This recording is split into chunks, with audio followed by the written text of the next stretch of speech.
Good morning guys, welcome back to my channel. আবার একটা চিনি ব্লগ নিয়ে আমি তোমাদের সামনে চলে এসেছি। আজ হচ্ছে 1 জানুয়ারি, আজ হচ্ছে সোমবার, আর এখন বাজে 11টা।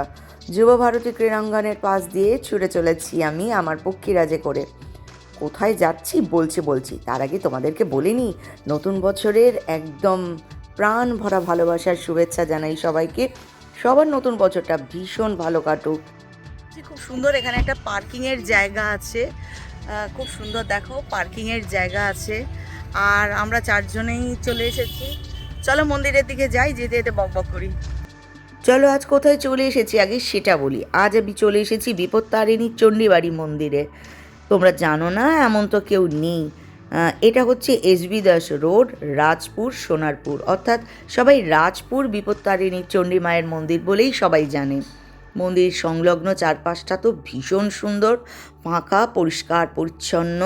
মন্দির লাগোয়া এই মন্দির চত্বরের মধ্যেই মায়ের পুজো দেবার সমস্ত আয়োজন একদম রেডি। তোমাকে কোথাও যেতে হবে না। এখানে যে দোকানগুলো আছে সেখানে তুমি মাকে যা যা দিয়ে সাজিয়ে পুজো দিতে ইচ্ছুক সমস্ত পাবে। মিষ্টি পাবে, চুনরি পাবে, তারপরে হচ্ছে মোমবাতি, আলতা, সিঁদুর, ধূপ সবটুকু পাবে। আর যেহেতু পৌষ মাস, মূল্য দিয়েও সবাই পুজো দিচ্ছিল, আমিও তার অন্যথা হইনি। মাকে আমি মিষ্টি, আলতা, সিঁদুর, ধূপ, মোমবাতি সমস্ত কিনেছি, চুনরি দিয়েছি, সাথে একটা মূলও আমি মাকে দিয়েছি, দিয়ে মন ভরে মায়ের পুজো দিয়েছি।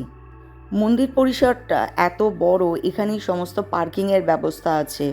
অটো টোটোয় করে আসলে সেটাও রাখা যাবে, গাড়িতে আসলে গাড়ি রাখতে পারবে, বাইকে আসলে বাইকও রাখতে পারবে। বিশাল কার পার্কিংয়ের জায়গা আছে। এবং মন্দির চত্বরের মধ্যেই জুতো রাখবে, তারপর পরে আবার জুতোটা তুমি নিতে পারবে। হাত ধুয়ে পুজোর সমস্তটুকু নেবে, শুধু ফুল এখানে কিন্তু পাওয়া যায় না। এই যে তুমি ভেতরে প্রবেশ করলে, এইখানে একজন থাকবেন, লাল গামলার মধ্যে অনেক ফুল, প্রত্যেকের জন্য একটি করে ফুল বরাদ্দ। এই ফুলটা নিয়েই দোতলায় মায়ের মন্দির, সেখানে আমাদেরকে রওনা দিতে হবে। দোতলায় যখন আমরা গিয়ে পৌঁছালাম তখন আমাদের অলরেডি অনেকটা দেরি হয়ে গেছিলো। আমি তো ভেবেই ছিলাম যে এখন কি মায়ের পুজো দিতে পারবো। তো যাই হোক, মায়ের অসীম কৃপা, বা কে জানে মা এই মেয়ের অপেক্ষায় ছিল কি না। মা বিপত্তারিণীর মন্দিরের মধ্যেই অনেক দেবদেবীর মূর্তি আছে। তার মধ্যে নৃসিংহদেবের মূর্তি আর একটা দুর্গা মূর্তি আছে, বিশাল বড়। আমি কিছুটাই তোলার সময় পেয়েছি, কারণ যেহেতু মন্দির বন্ধ হবার প্রাক্কালে গেছিলাম, ফলে অত সময় তো পাইনি ঘুরে ঘুরে সবটুকু দেখাবো। কিন্তু মাকে দেখো, অদ্ভুত দেখতে সব। আর এই স্থানটা হচ্ছে এইখানে, এই আশ্রমের সাধক বাবা দুলাল, তিনি এইখানে বসে, এই আসনে বসে সিদ্ধি লাভ করেছিলেন, মানে মা দর্শন করেছিলেন। স্থানটার একটা অদ্ভুত গল্প আছে। প্রদীপ আর মোমবাতি এখানেই জ্বালাতে হয়। আর এই স্থানটায় বাবা দুলাল চেয়েছিলেন যে তিনি পঞ্চমুণ্ডীর আসনের বেদি করবেন, যার উপর বসে তিনি সাধনা করে মাতৃ দর্শন করার চেষ্টা করবেন। কিন্তু ওনার জন্মদাত্রী ওনাকে বলেন যে পঞ্চমুণ্ডীর আসন নয়, তুমি এমন আসন বানাও যে আসনের উপর বসে তুমি অনেকে এসে সাধনা করতে পারে। তাই জন্য মানে অনেক রত্নের সমাহার এই বেদি তৈরি, তাই এই বেদিকে রত্ন বেদি বলা হয়।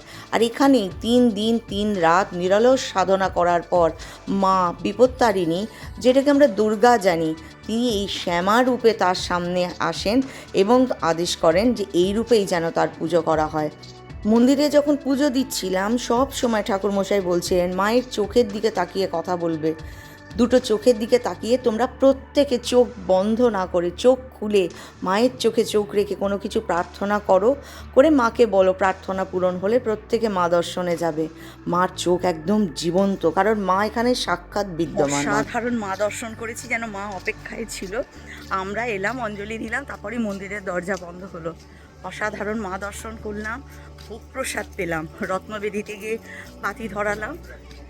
প্রত্যেকে এসো, মা ভীষণ জাগ্রত। মা দর্শনেই আধা মনের ইচ্ছা পূর্ণ হয়ে যাবে, মাকে চাইতেই হবে না। চোখ দুটো দারুণ। রাস্তাটা যে খুব দূর তাও নয় আমার বাড়ি থেকে। আমরা যেহেতু বাড়ির গাড়িতে এসছি, তো অ্যাপ্রক্স 30 মিনিটের মতো। আমরা যেহেতু ফার্স্ট টাইম এসছি বলে আমাদের 30 মিনিট লাগলো। আদারওয়াইজ যা রাস্তা দেখলাম, এরপর আর রাস্তায় কোনো সমস্যা হবে না। সবথেকে ভালো লাগলো, কখনো আমার একার যদি ইচ্ছা হয় আমি একাও আসতে পারি। সেটা হচ্ছে বারাসাত বারুইপুর যে বাসটা আছে, যেখানে সুন্দর দর্শন করেছি। তোমরা যারা চাইবে তারা তোমরা আসতে পারো, এখানে দর্শন করতে পারো, আর একদম মন ভরে যাবে মাকে দেখে। মানে মায়ের ইচ্ছায় মায়ের কাছে এসেছি, মায়ের ইচ্ছায় মা দর্শন করেছি, মায়ের ইচ্ছায় প্রাণ ভরে দর্শন করেছি। আর একটা উদ্দেশ্য নিয়ে এসেছিলাম, খুশির জন্য কিছু স্পেশাল নিয়ে যাব বলে। মায়ের এমন লীলা, সেটাও মা পাইয়ে দিয়েছে। মায়ের মহিমা, মায়ের কথা অপরিসীম।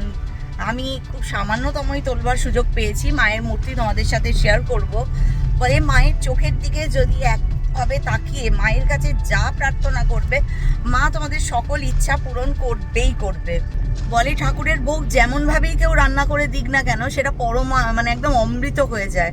আমরা চারজনই আজকে মায়ের কৃপায়, মায়ের দয়ায়, মায়ের অমৃতের আস্বাদন নিয়েছি। তারপর এবার চলো বাড়ির দিকে যাব। আর মায়ের ভোগ খেয়েই আমার পেট ভরে গেছে। এত সুন্দর, এত সুন্দর ভোগ যে মানে একদম অমৃতের মতো। মানুষজন এখানে বেশ ভালো, মন শান্তি করে আমি মায়ের পুজো দিলাম। তো তোমরা যারা চাইবে তারা অতি অবশ্যই আসতে পারো এখানে।